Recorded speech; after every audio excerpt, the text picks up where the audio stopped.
one. I hope you can.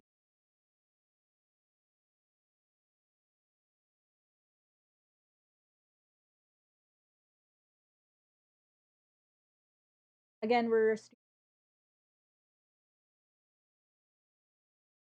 Facebook has been laggy as actually. We shifted our live lessons to welcome sa stream. I hope na we're all safe and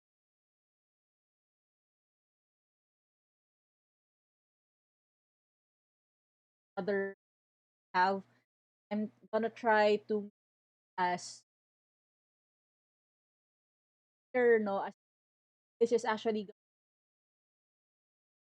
ever lessons na actually na-tackle na mostly platform. Yun kung bakit nga tackle to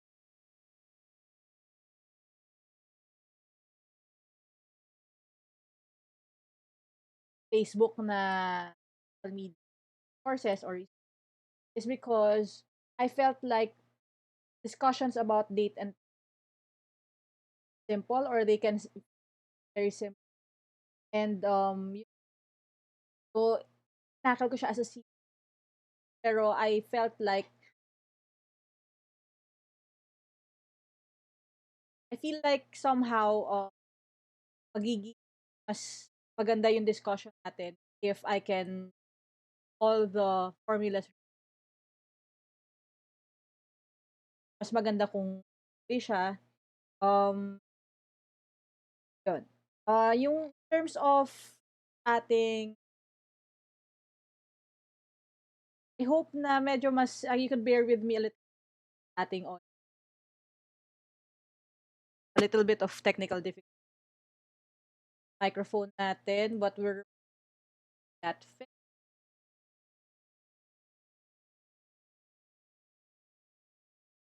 Kind of find out way ano natin.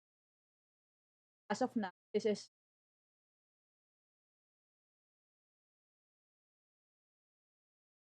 yun. Anyway, so ang ating discussion is again dates and times. So I feel like this is gonna be guys tonight. So if you ever want to question dito sa ating comment, so I'll answer as long as hope at kayang sagot. Hindi naman I might time to out. Babalikan ko kayo or TikTok or Excel discussion at if you have very specific questions naman, you can reach out via email, coachchubby@gmail.com, same spelling lang. So, I prefer to answer yung mga complex questions sa email. Kasi you have the freedom to give me a copy of your data, tapos pwede ko siyang aralin on my spare time and doon natin siya delve further para ma-clarify kung um, ways to fix your. So, personally, mas preferred ko talaga yung format kasi pagka ang tendency sa Instagram nyo message, may limitations in terms of yung video na sinend nyo pictures. So, hindi ko siya agad na pa-process pag like if you give me a copy of your worksheet, I assure you naman na I'll keep your data private. Tapos, I can see kung ano talaga yung source nung. Anyway, let me know sa comments kung nag-improve or super choppy pa rin.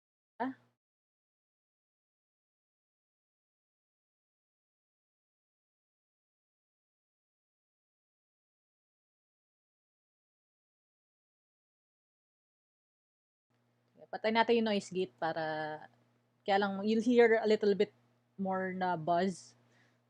I hope na you'll forgive yung buzz na yan kasi kasama yun sa static natin. Anyway, sige, punta na tayo sa ating discussion. So, if time permits, I'll also show you kung ano yung isa sa mga pinaka-early na tools na nagawa ko to combine this. Nagamit namin siya actually sa work. For a short period of time, ito yung parang alternate tracker namin for productivity na nagamit namin. Yun. Let me just pause a little bit. Pakinggan ko lang yung monitor kung ano yung nangyari.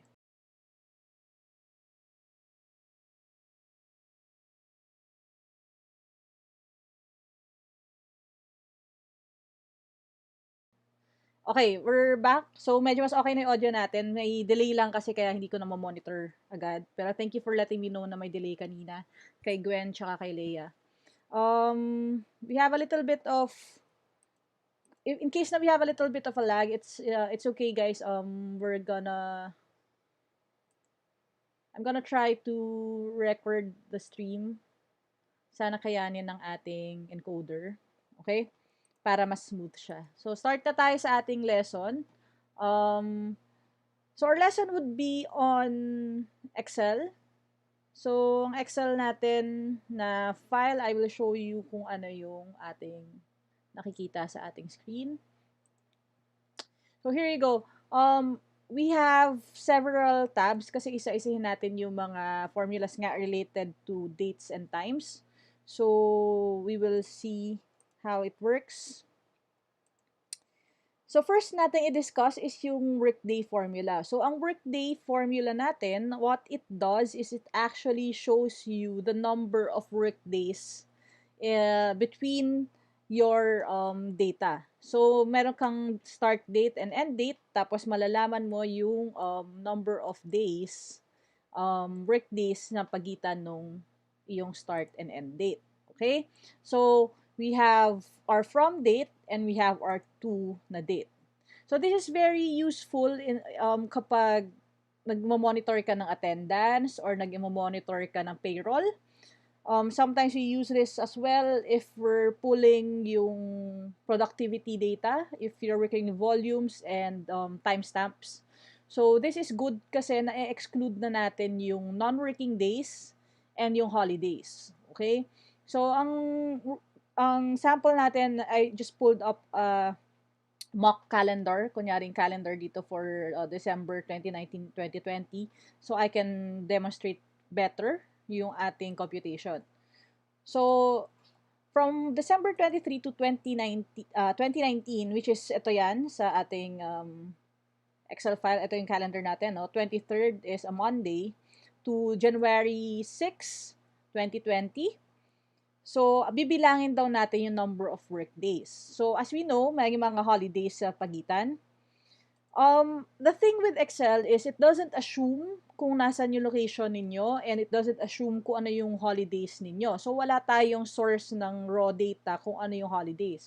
So, I would advise you guys, if you're working sa payroll or sa HR or you're managing a team, di ba, minsan nagbabalanse tayo ng workforce, maglagay na tayo ng file with the holidays. No? Just for demonstration purposes, naglagay ako ng dates dito sa portion natin from row 9 to 13. These are dates na naka-color siya dito sa ating file. So, 25, 30, 31, 1, and 2. Assuming na holidays yan. So, best practice would be you have another sheet with all the holidays. And then kapag nag-declare yung government, you can just work on that and update that. Tapos nag-auto update na yung formula mo kasi naka-base siya doon. So, I'll explain kung bakit kailangan natin ng list ng holidays. Kasi yung ating workday formula, so dalawa yung version kasi niyan. Workday and Workday.intl or international or intentional. Hindi ko sure kung ano yung INTL dyan, no? Pero ang basic difference niya is for INTL formulas, ang syntax niyan for workdays or networkday na formula is meron kang determination ng kung ano yung non-working days. Okay. So, dito muna tayo sa walang INTL, workday. I'll walk you through the syntax. So, ang syntax natin, you can see here, equals network days. Yan yung formula natin. And then, inside the parentheses, meron tatlo. Yung naka-define dito, start date, end date, and then the holidays. So, kapag network days ang gagamitin natin, Excel automatically assumes na ang non-working days natin is the default, which is Saturdays and Sundays. Okay, Saturdays and Sundays. And I'll show you why. So, yung start date natin, yung first part, so we selected itong from 12/23/2019. And then, ang end date is January 6. And then, we have here the holidays. So, sinelect natin yung cells na to. As I said, kung itong holidays na to ay nakaselect here, for example, i-move natin siya, no? Lagyan natin siya isang column, or you can put it in another sheet entirely. Ayan. So, i-ano lang natin. Isin lang natin yung ating row height para makita niyo. So, if I put here, tapos ang ating reference natin ay yung buong column na, I can work freely dito sa ating wait lang. Control. Okay. I can work freely and pwede ako magbawas ng dates or magdagdag ng dates and mag-auto-compute siya. So, yun yung beauty pagka yung reference natin ay hindi specific cells, kung hindi isang buong column or isang buong source ng data. Anyway, so, explain ko ulit yung syntax. So, first part is the from date. Second part is the end date. And the third part is the source ng ating dates for the holidays. So, as you can see here, meron siyang ganito. So, ang calculate niya is 5. So, iakit natin ng konti and lalakihan ko itong ating calendar. So, we can see why 5 yung lumabas. So, as I said, 12/23, di ba? So, 23, 24, 26, 27, 3, and 6. Okay? So, 1, 2, 3, 4, 5. So, birthday is between, okay? So, from 23 to January 6, excluding the Saturdays and Sundays, 24, 26, 27, 3, and, sorry. Nilagay ko pala yung 3. So, to demonstrate kanina. Okay, ulit. 23, 24, 26, 27, 3, and 6. So, 6 yung working days from 23 to January 6. Kasi 23, non-holiday. 24, non-holiday. Holiday ang 5, in-skip niya. 26, 27, 28 and 29, in-skip niya kasi weekends yan. Saturday and Sunday by default.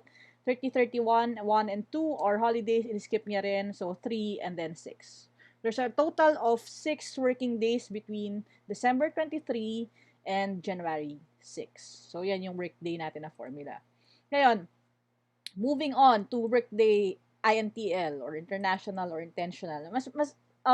Actually, some reports say na international, pero sa akin, mas bagay yung intentional.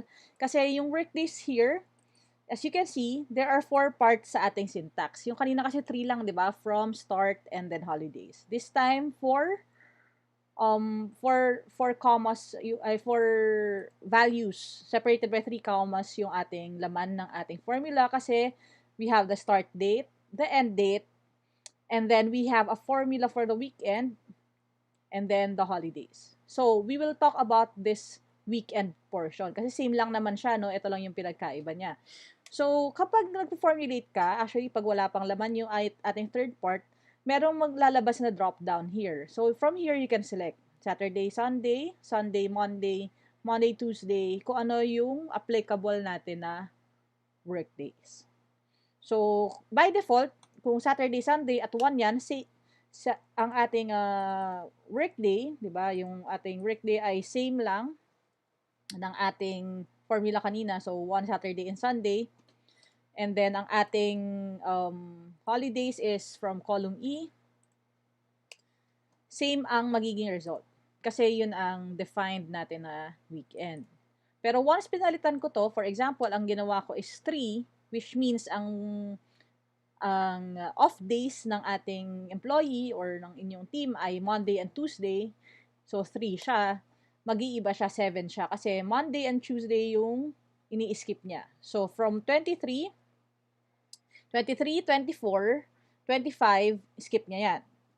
So, your count will start with 26, 27, 28, 29, and then skipping ulit yung Monday and Tuesday, Wednesday, Thursday, for holiday purposes, and then you have Friday, Saturday, Sunday, and 7 yung answer.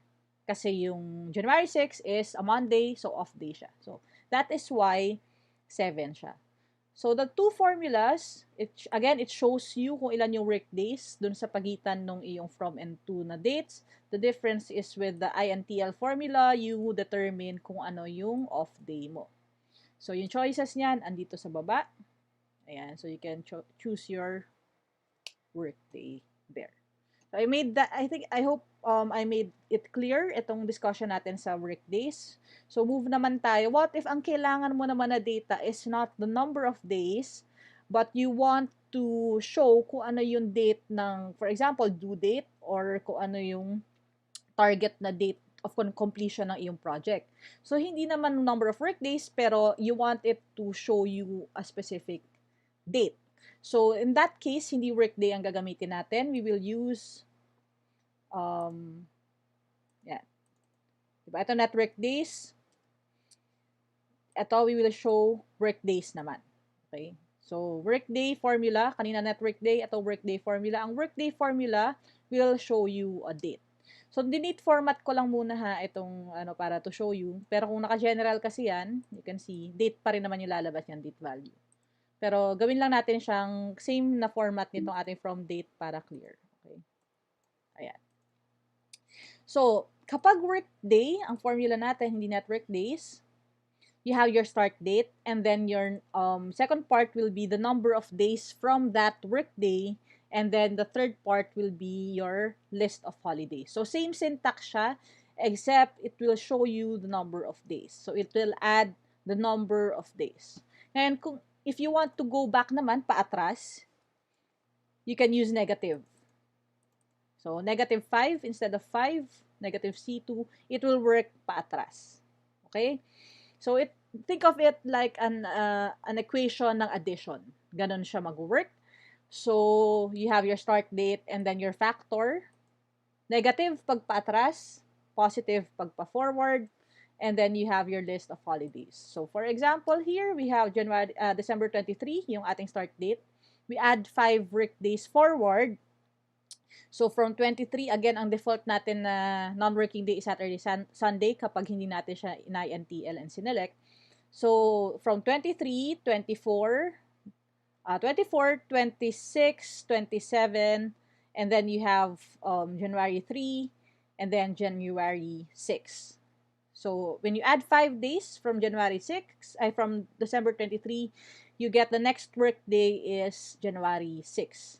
Kasi you're adding so hindi kasama sa count yung 23. So, we'll start sa 24, 26, 27, and then 3, tapos weekend. So, you got yung answer is January 6. So, i-exclude niya sa bilang ang iyong holidays and your weekends. So, yun yung difference. Again, with the same intention and same syntax, pag may INTL, walaan nyo ang difference. Ang difference ay you can choose your non-working days. So, same syntax, workday.intl. Open parentheses, you have your start date and then your factor, which is the days. And then, you have your choice kung ano yung weekend. So, again, we choose number 3, no, para Monday, Tuesday to demonstrate.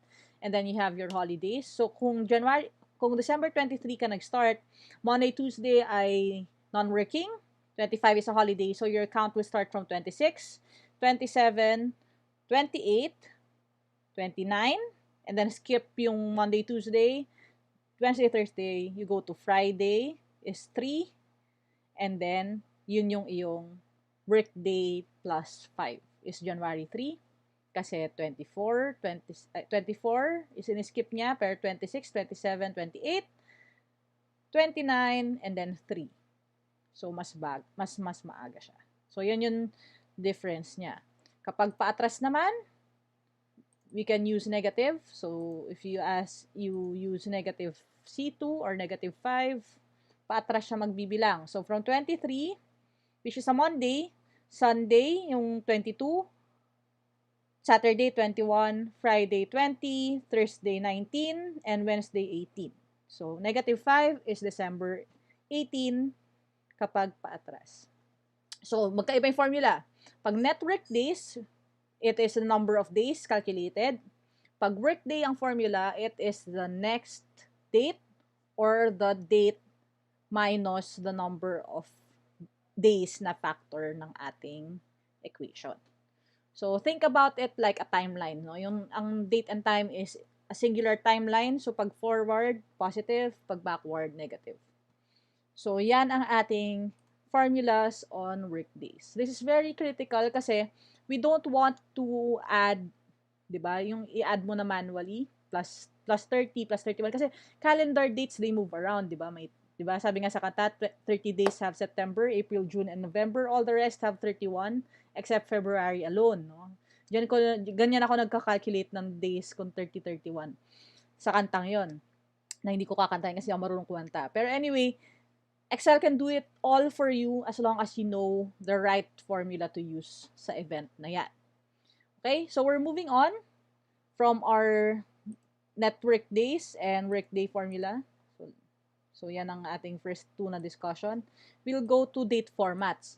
So I think it's more of something na hindi naman about aesthetics kasi sometimes people think na yung formats daw is hindi siya ganun ka-relevant in terms of sa Excel discussions. Pero it's very critical that we understand how this works. So, I've had several people reaching out to me na nagkaka-problems nila sa file nila kasi hindi na kakalculate daw yung dates. And ang simple lang na fix or a simple lang na reason kung bakit hindi siya nag-work for them is because mali yung pagkaka-spell out ng syntax or pagkaka-compute ng syntax kasi yung date nila ay hindi consistent dun sa way na ma-understand ng Excel yung ating dates. So, konting background, Excel actually recognizes dates as number form. Okay? So, kapag walang time na kasama yung date, it is a whole number. Kapag may time, that time will be a fraction of a day. So, may 0.00 siya. So, that's why when ang date mo is, kunyari, for example, is January 1, 0000. Okay? Kung ito ang date mo, ang date value niyan is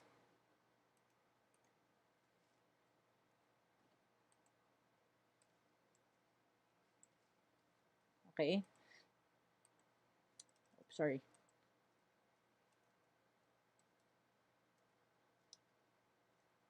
Ayaw niya mag-calculate. Sige, start na tayo sa 1900 para clear.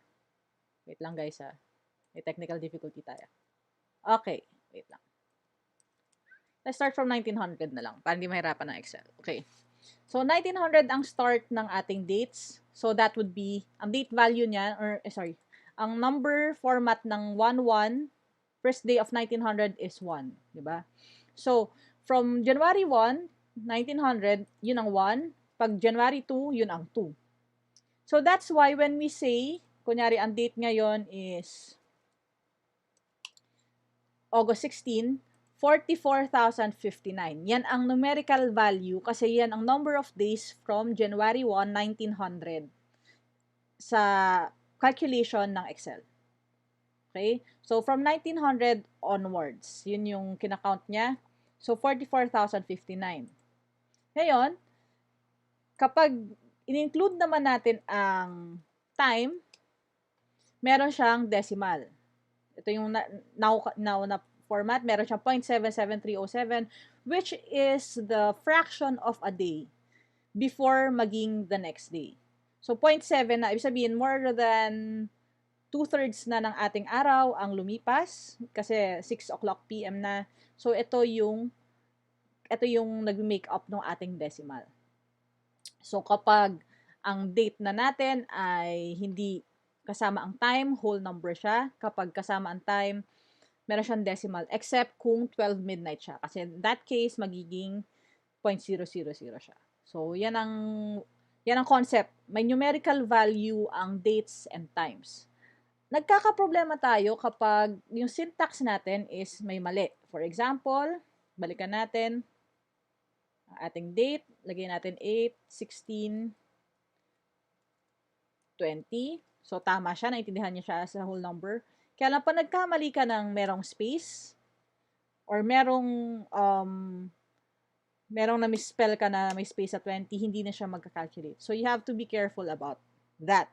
dun papasok yung ating date formats. Kasi nga, when we encounter files, iba-iba yung preference ng kung paano natin siya makikita. So, i-walk through ko lang kayo dun sa mga differences na yan, or yung mga custom formats that I encountered na medyo useful naman. Kasi we don't really have to know everything about it, pero maganda rin na alam natin ito i-figure out. So, ang short date, yun yung usual na by default, pag in-assume ng Excel na date yung iyong data, okay?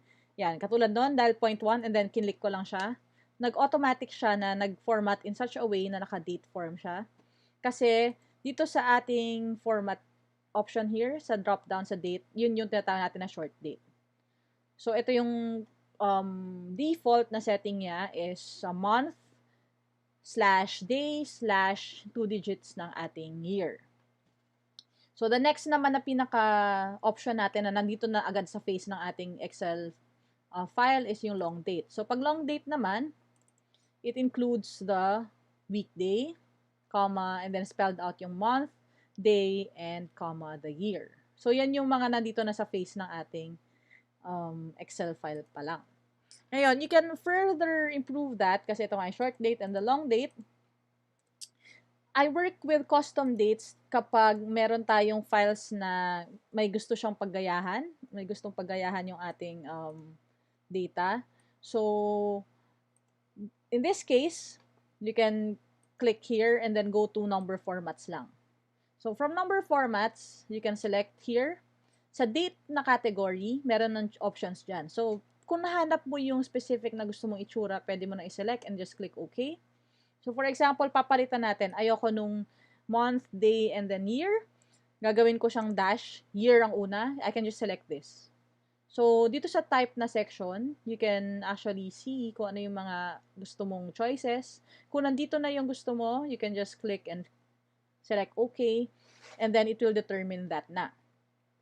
Now, to move it further, kung meron ka pang, kung gusto maintindihan yung syntax or how Excel actually formats yung date, you can use the custom date option. At ang syntax niya is like this. Kapag months, M, kag year, Y, pag day is D, and then you can play around with the symbols. For example, in here, you can use custom, more number formats. Kung wala siya sa date category, you can go to custom. Sa custom, you can determine here. So, meron siyang box here sa type. Dito sa box na to, you can experiment and play around kung gusto mo yung custom na format. Kung ang gusto mo instead of slash is ang gagamitin mo ay colon like this, you can do that. So, I'll select colon, M date, month, date, year, and click OK. So, you can see here, month, date, and year divided by the colon sign. Colon symbol. So, you can play around more pa dyan. Ang difference lang kapag dalawang mm/dd/yy is kapag 7 siya or less than 10, may 0 na nag-a-appear. Kapag m lang, idodrop niya yung 0. So, magandang nire-retain yung 0 na prefix kapag less than 10. Personally, dahil minsan, kapag nag-alphabetize tayo or nag-sort tayo ng naka-text format, minsan hindi siya nasosort kapag in alphabetical sorting mo siya kasi nga, hindi siya na-recognize number value. And di ba kapag wala siyang 0, kunyari 1, and then you have 11, and then you have 7, kapag in-alphabetize siya as text, nauuna yung 11 kaysa 7 kasi yung first symbol is a 1. So that's why personal preference ko is to use the double M, double D, double Y. Para in case na 0 siya, ma-retain siya. Okay? Now, pag dalawang M, number pa rin siya. Isang M, number pa rin siya. Pag tatlong M, it will spell out the first 3 letters. So, I have to highlight this one kasi may malaking difference yan. Kapag tatlong letters yung M, isi-spell out niya yung first 3 letters. JUL for July, AUG for August, and so forth. Pero the moment na, as you can see here, no, tatlo yung M/D/YY. Pero here, in-spell out niya yung buong July kasi Ang format nito is 4 yung M. Okay? 4 yung M. So, kapag 4 na siya, it will spell out the whole word. Okay? So, if I change this, 16, 20. It will spell out August na, kahit hindi 4 letters ang August. So, ang option mo lang is either 2Ms, which will give you the numerical month, 3Ms, which will give you the first 3 letters of the month, and 4Ms will give you the whole month spelled out as a word. So, yun yung difference kapag working with date formats. So, I hope medyo clear na tayo dito. If you do have follow-up questions, reach out sa comment section. Babasahin natin at the end of our discussion. Okay, let's go to the, we're finished with our dates. We will go to our date and time differences. Okay? Dito na rin natin pag-usapan yung time formats. Kanina kasi we had to discuss yung date formats in a specific and a different sheet. Pero this time, i-try natin i-discuss yung time formats ng included na yung ating calculations of date and time. Okay? So we have our from date sample. So, 7/1/20. Ito yung time niya, 15:23, which is military time. Ang military time is kapag lampas siya ng 12 noon, you will, instead of 1 p.m., it will show you 13. Okay, so kapag 15, ibig sabihin is 12, 1, 13, 14, 15, so that is 3 p.m. Okay, in case hindi kayo familiar sa military time. Kapag less than 12, ibig sabihin AM to, so 2:12 AM. So from July 1, 2022, July 3, 2020 ng 2 AM. Now, as I said kanina sa discussion natin about date and time, if it doesn't include the time, whole number siya. Kapag included ang time is fraction siya or decimal siya. That is why when we compute yung simple difference ng dates na to is meron siyang decimal. So C2, which is our end date minus our from date, it's showing 1.45. So it's more than a day and less than 2 days. Kasi from July 1 to July 2 ng 3 p.m., pero July 3, hindi siya umabot ng 3 p.m. kasi 2 a.m. lang siya. So that's why it's just a fraction of a day. So 1.45, ito yung time difference niya. So you can use this actually kung kina-calculate mo lang yung time in and time out, pwede na to. 'Di ba? Kasi ito na yung actual number of hours. Ngayon, kung meron kang 1 hour break, you can subtract 1. Kung depende na yan sa calculation nyo kapag kayo ay nasa workforce or sa HR department, sa calculation nyo na overtime and stuff like that. Depende na yan sa formula nyo. Pero, what I'm trying to say is, by simply subtracting, you can actually get the accurate time difference. Okay? Wala lang additional na computation necessary unless you want to present your data depending sa number of hours, minutes, or seconds, which you will get to unti-unti. So, dito mo tayo sa hours. If you want to present your time difference, kasi again, this by default is a fraction of a day. So, ito yung day computation niya. If you want the number of hours, you will just multiply this by 24 kasi there are 24 hours in a day. So, 24 times this number, you get 34 hours, point something, kasi hindi siya umabot ng 35 hours. Moving on to minutes, kasi ang factor niya naman is 1,440 because 24 times 60 is 1,440. There are 60 minutes in 1 hour and there are 24 hours in a day. So, ito naman siya, 2,088.98 ang number of minutes niya. Kapag seconds ang gusto mo, we will multiply with 86,400 because 1,440 yung minutes in a day times 60. So, ito yung ating factor. And then you get the number of seconds. Okay? Whole number of seconds kasi wala tayong milliseconds sa ating date. Sa ating date and time ng ating calculation. Okay? So, again, hours, minutes, and seconds, you can just calculate by multiplying yung ating simple difference. Now, may mga reports na mas gusto nila or gusto natin na makita yung hours, minutes, and seconds broken down. Kasi pag ganito siya, ito yung hours niya, pero hindi mo alam kung ilan yung minutes, ilan yung seconds. So, doon papasok yung ating date formatting. Okay? If you look here, if I double click, same formula. It's C2 minus B2. Pero if I want to see the number of hours, minutes, and days na broken down like this, I would have to go to our format cells. So you can right click, go to format cells. Here, it will give you a pop-up box. Same ng kaninang ginamit natin. Or you can click here sa drop-down sa inyong format section, go to more number formats. So you have several ways to do it. So itong custom natin, sa ating box, we put in HH or the number of hours, colon, number of minutes, colon, number of seconds. So if I click OK, instead of showing me yung difference niya, it's showing yung hours, minutes, and seconds lang. Ngayon, bakit 10 lang? Kasi meron tayong isang full day.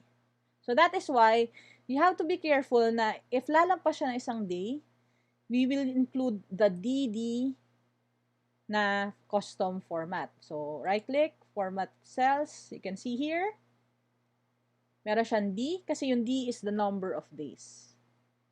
Okay? It is very critical that you understand or you memorize na kapag lampas siya ng day, isang araw, kailangan may day siya dito. Kasi kung hindi, putol yung data nyo. Ang lalabas lang is the number of hours. 10 hours lang ba pagitan nito? Hindi, kasi you have a day. So you have to click here yung day natin. Okay? So those are the ways we can perform a date and time difference calculation.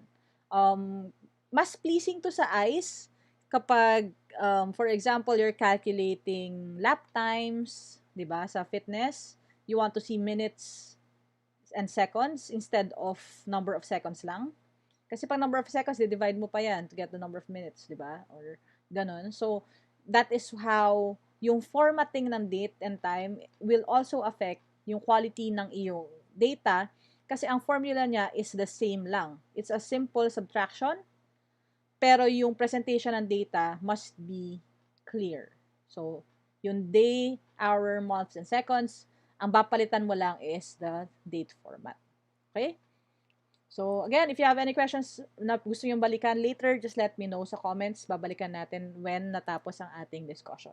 So, let's move on naman. After this, let's go to our addition of time. So, I discussed this if you were here last week sa ating discussion ng depreciation file. So, live na yung, nandiyan na rin naman yung ating live session nun, na sa videos na. So, if you want to check it out, yung live natin last week is about a depreciation file for supplies or equipment. When we want to add specific 2 years or 2 months, this is very applicable din sa rentals.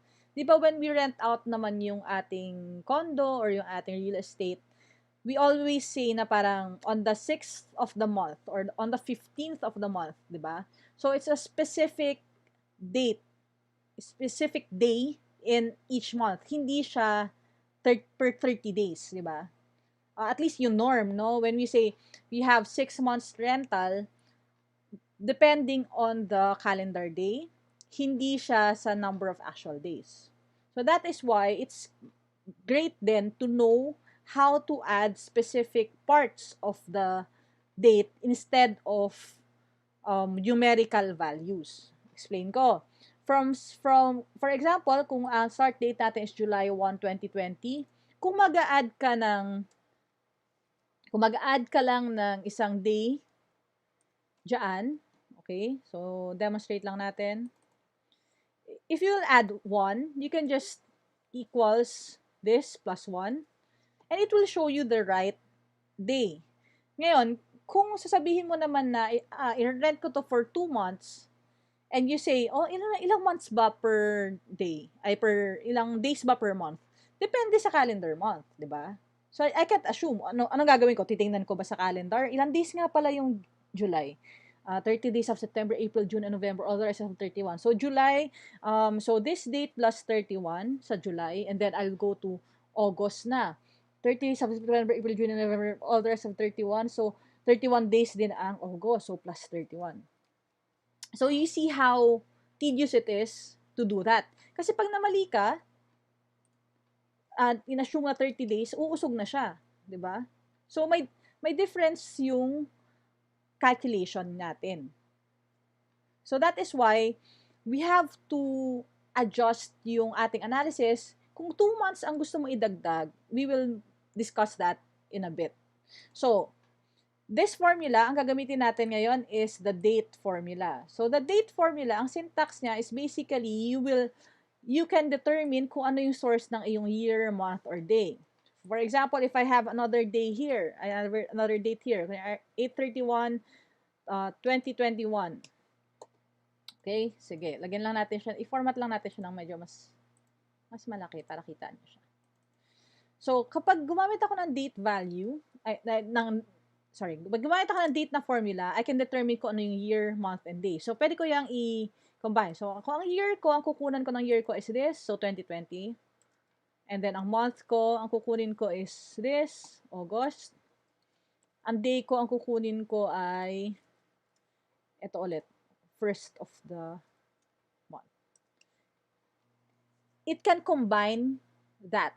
So, ang month natin galing dito, ang day natin galing dito, ang year natin ay galing dito. So, yun ang basic function ng date formula. It grabs or it extracts kung ano yung date, month, or year from your specific na pinanggalingang serial number or yung value. And then, bubuuin niya yon as 3 specific parts.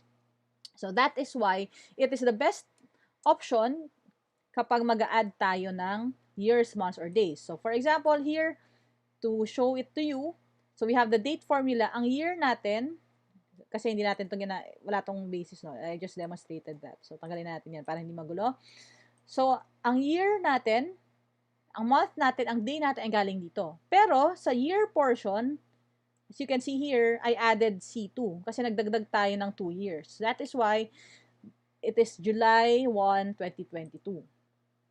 Kapag month naman, mag-add tayo ng months, yung ating plus 2 nilagay natin sa month portion. So, it is July 1, 2020. And then, kapag days, sa day portion natin siya nilagay. Okay?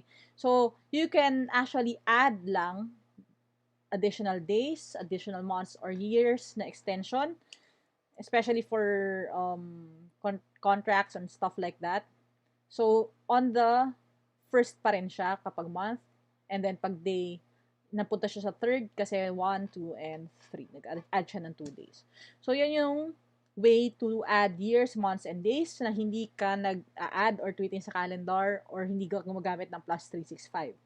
Kasi, to demonstrate kung paano pag leap year, paano pagka 30 days, paano pag 28 days, pag yung mga ganong conditions, hindi mo na siya isipin. Excel na mismo yung mag-calculate and hindi ka na mag-analyze ng calendar days. Kasi, personally, no, sa work ko, may mga times na nagkaka-error sa calculation ng mga revenue or sa expenses dahil lang dito. Dahil meron pang manual calendar na there are 36 days sa ganito, 31 days sa ganito, there are 28 days sa ganito. So, instead of that, you can use the formula na lang, si Excel na mag-isip kung ano yun. Okay? Now, when you add hours, it's the same concept. So, pag date equals date, kapag time equals time. So, instead of naman years, months, and days, you are determining hours, minutes, and seconds. So, ang hour mo naman, if you want to add another 2 hours, hour, ito, yung B2 natin plus C2, and then minute and second.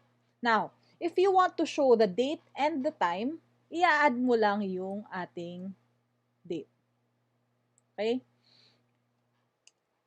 So, B2 plus ito. Ayan. Ito yung time. Ayan. Okay? So, pag minutes naman, sa minute ko siya dinagdag, and kapag sa second ko siya dinagdag. So, that is how you add hours, minutes, and seconds.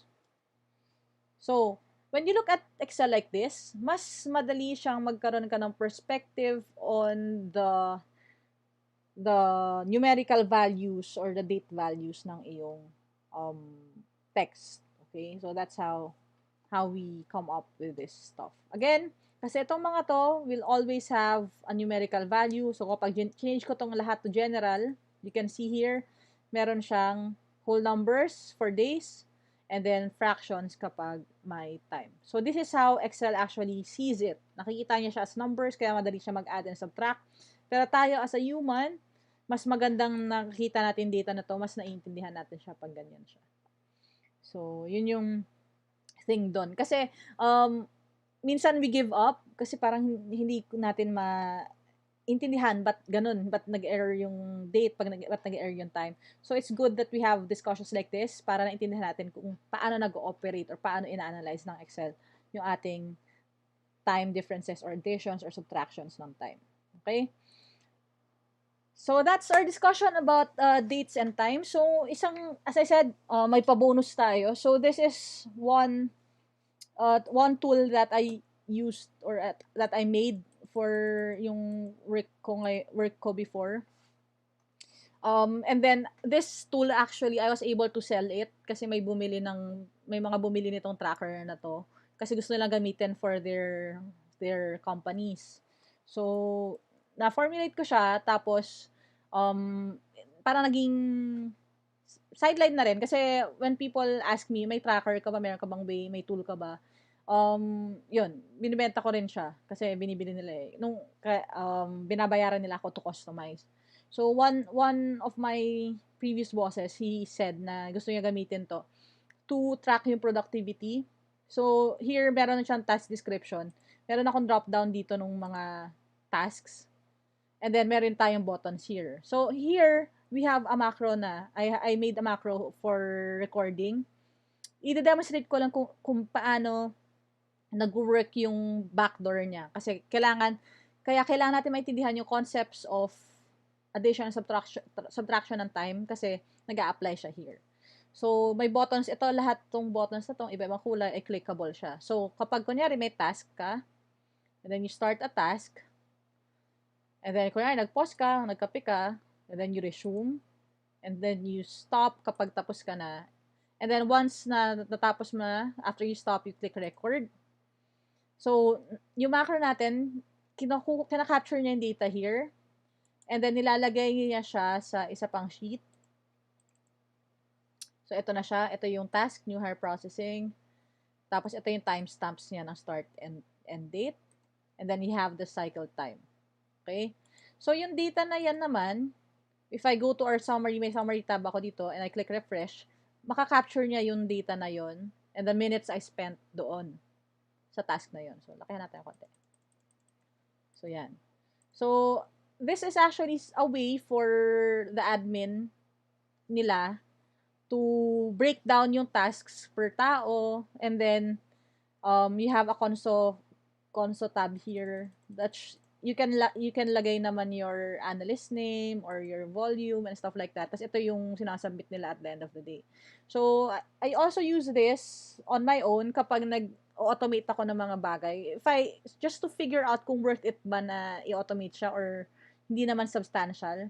Kasi as I said, when you realize yung learnings about Excel and stuff like that, hindi naman lahat ng automation is worth it. Kasi minsan, gagastos ka ng ilang number of hours sa pag-formulate, tapos hindi naman pala siya worth it kasi maliit lang yung value ng time. So, yun yung function niya. Pero all of this is possible kasi basically, ang computation lang is I start, and I stop, I select a task here, no? And then I record, and then, if I see here, ito ay actually pivot table, no? So, we discussed pivot tables na. So, as I'm just demonstrating that if we have basic knowledge like that, yun din ang binibuild up natin to more complicated stuff na later on will help you. Okay? So, eto, meron na tayo ng minutes spent per task. Okay, balik, I will unhide. Ito yung where the magic happens, no? Yung ating timestamps. So, lalakihan ko to. So, I have, basically, ang macro ko, ang tool lang, ginagawa lang ng macro is, kinakopy niya yung data from our timer, nilalagay niya lang dito per per couple of rows, per dalawang row. Okay? So, ito yung task, ito yung start, ito yung pause, resume, and stop. Tapos, we have a formula. Itong timestamps na to, sa isang separate sheet. Again, dati ko pa to nagawa mga 2013. 2013 yata. Ayan, 2013. So, 7 years. 7 years old na tong tool na to. Kaya, I think, ako personally, may mga ways na rin to improve this. Kaya lang, I don't necessarily feel the urge to do that kasi marami ng automatic na trackers ngayon, so hindi na siya ganun ka-useful. Pero this is why I use it. So, eto, here, meron akong formula here, oh. So, ayan, 24 times 60. Kasi sinubtract ko yung pause dun sa start. So, ito siya. Ito yung first na difference kasi nag-pause ako eh. And then, this is from the resume, when I click the resume button to the end button. So, ito siya. That is why it gave me a cycle time of 9 kasi inad niya lang basically lahat ng nandito. So, 9 minutes yun. Ay, 0.09 minutes yung difference. Ngayon, that is why we have this sheet kasi dito pinapares-pares nga. So, start and pause, resume and stop. Tananan. So, ganun siya i-subtract. And then, from here, ito na yung basis ng ating summary. Itong summary natin is, if I go to our pivot table and I change data source, you will see, ang reference niya is sheet 3. So, ito yung reference niya, sheet 3. Gawa niya lang pivot para ma-combine. So, if, for example, balikan natin timer, we'll select the same task. Ano ba yun? New hire processing ba? May ginamit ko kanina. Yan, new hire processing. Kunyari, new hire processing ulit. Start. Pause. Niresume ko ulit. And then, pinos ko ulit. Kunyari, niresume ko ulit. And then, I stop. And I record. So, mapupunta ulit siya dito sa ating sheet. If I click summary and I click refresh, yan. So, meron siyang new hire processing. Ito yung first na value. Ito yung second. Dahil pivot siya.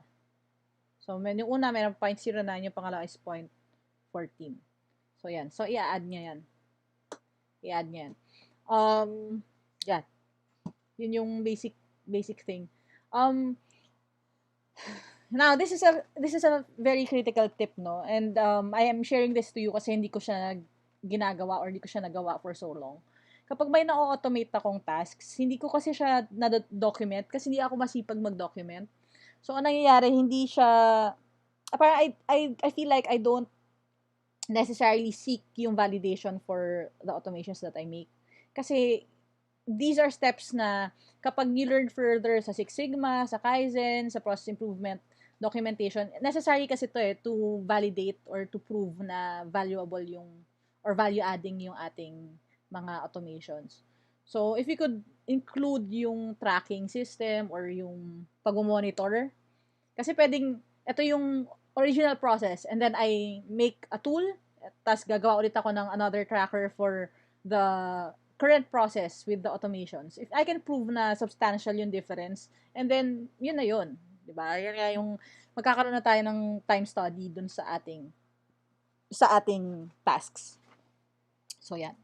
Again, dahil basically, ang backbone lang nitong task na to ay kina-calculate niya lang yung difference times 24 times 60 to get the minute equivalent. So, same concept, a complicated application of a simple concept. So, ito yung task list natin pala, ito yung source nung drop-down natin. Kasi kaya ko lang siya nilagyan ng validation para walang nami-misspell. Tsaka marami kasi silang tasks. Ito yung huli kong ginamit. Pinagbentahan ng tool. Marami silang tasks. So, nilagyan ko siya ng drop-down here. So, if I show you the macro,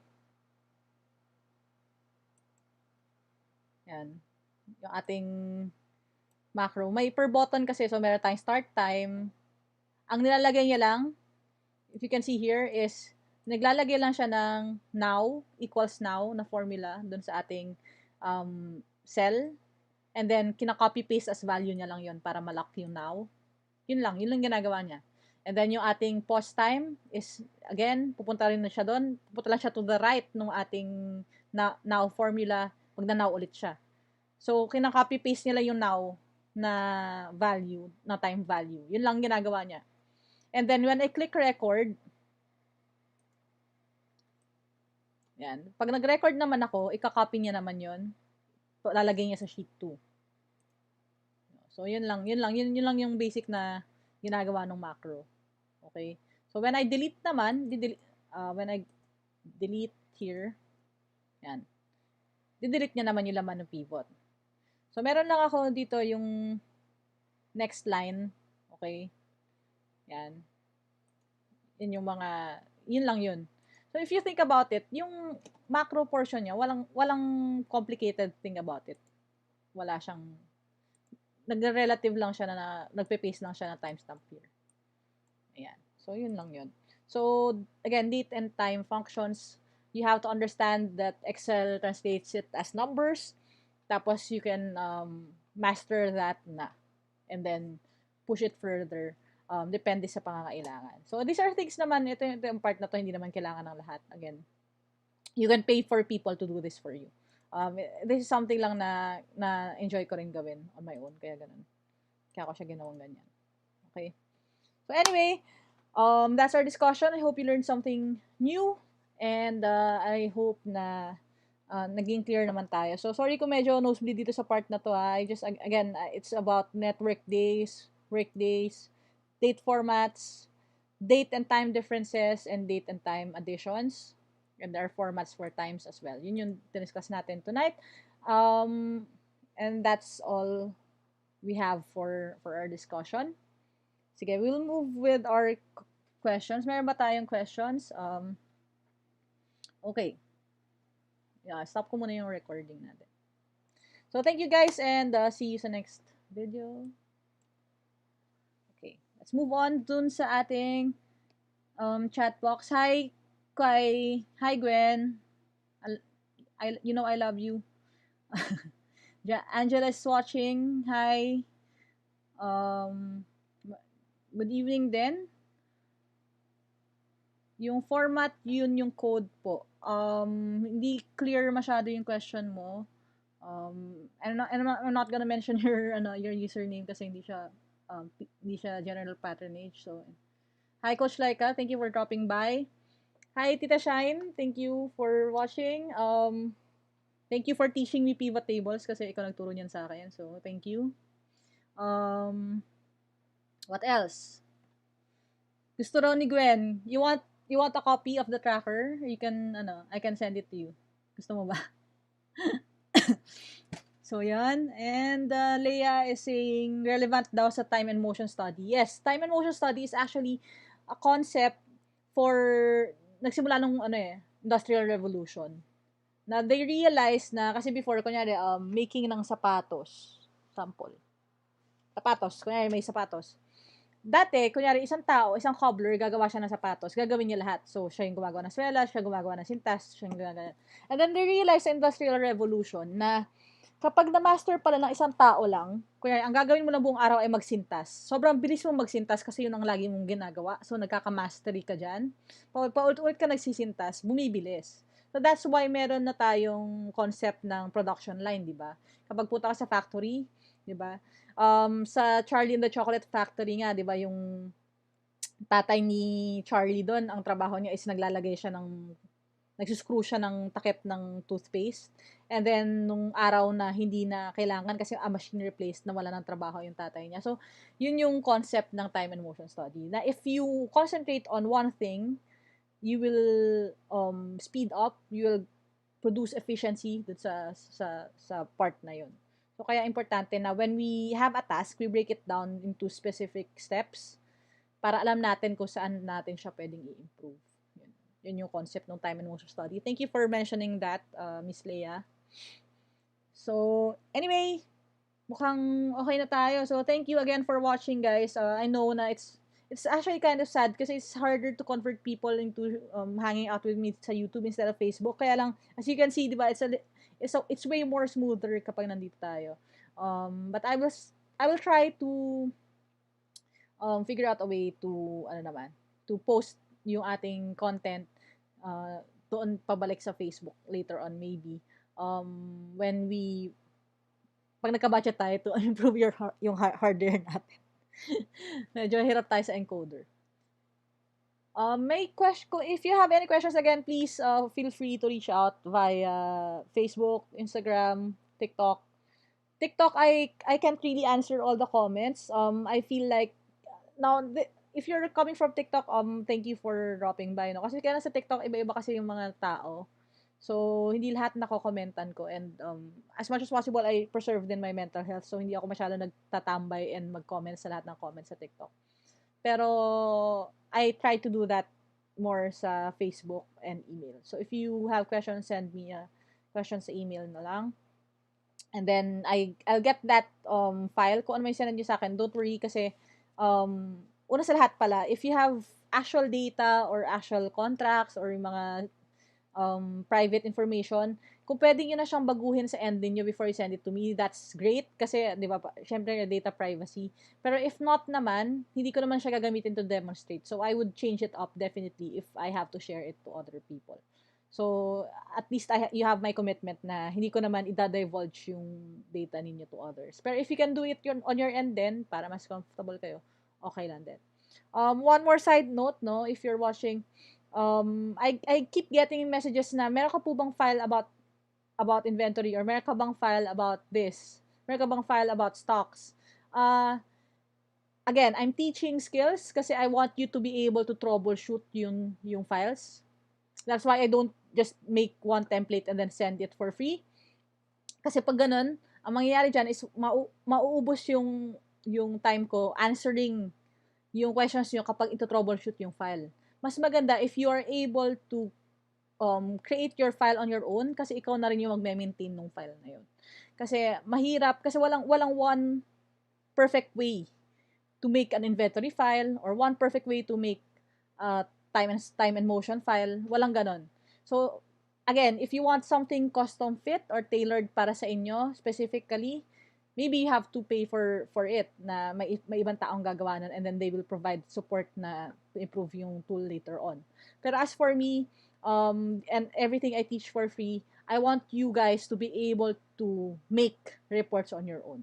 So I'm not here to provide files, okay? I'm not here to provide yung files and stuff. Like, I'm here to provide skills. Kasi I want you guys to experience yung joy din na pag na-unlock nyo o pag naintindihan nyo kung paano siya gawin, tapos marunong na kayo gumawa, super saya. So, yun. And aside from super saya, nagagamit din kasi siya for mahanap nyo rin yung niche nyo sa work. Yung parang if they see na, oh, uy, marunong to gumamit ng ganito, or this person can make tools for the company, na help din niya yung, yung, hindi naman sa para sumikat kayo sa company, pero at least may edge kayo over other people. At least you can say, pag tinanong kayo na, why should I hire you? I can speed up your processes. Why? Kasi marunong ako nito, marunong ako ganyan. Okay? So, in as much as I want to like split myself into 1,000 versions of myself and then make files for each of you guys. Again, limited yung ating time and resources. So, I hope you enjoy the process of learning. Kasi yung process of learning natin, ng acquisition ng skills, hindi yan makukuha sa inyo eh. Kahit umalis kayo dyan sa company na yan, umalis kayo sa ganyan, makukuha nyo yan, mabibit-bit nyo yan hanggang forever. Okay? And if you develop the mindset na, if this is a process, I can speed it up, I can improve this, yung utak na parang alam mo na this is never enough, di ba? Sabi nga sa kata, never enough. Never enough na ganito yung process, meron pang better way to do this. It will help you so much moving forward sa kahit ano pang gusto nyong matutunan or gusto nyong ma-accomplish. So, yun lang. Dapat saktong tamad kasi tayo eh. Wag tayong nagko-content sa redundant tsaka sa mga tedious na steps na paulit-ulit. If we can improve things. Anyway, again, thank you for hanging out with me. Let me know din if you have time, please reach out to me if you can give me feedback dun sa time slot natin. Gusto nyo ba yung ganitong 6 p.m. time start or balik tayo sa 8:30?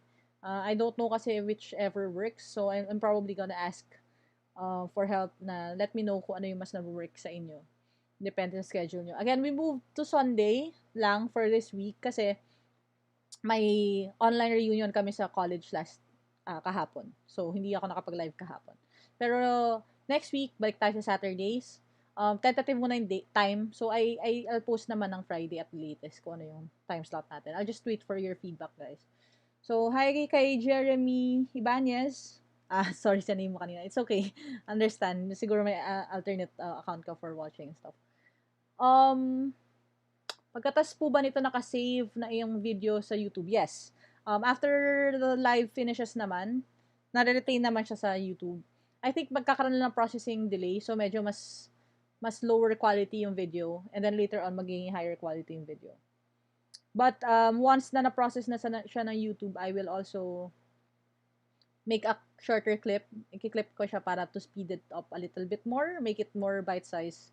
Iko-cross-post naman natin sa Facebook. Kasi before, live tayo sa Facebook na i-cross-post ko sa YouTube, mukhang baliktad yung mangyayari. So, in case naman na available na yung process na version, I may take down yung live na version, pero I will definitely never siyang mawawala. So, in case na mawala yung live, it's because meron ng concise na version ng ating lesson. Okay? So, I guess that's all muna for now. Wala naman na tayong questions coming in. Thank you again for everyone who hung out with me and learned with me.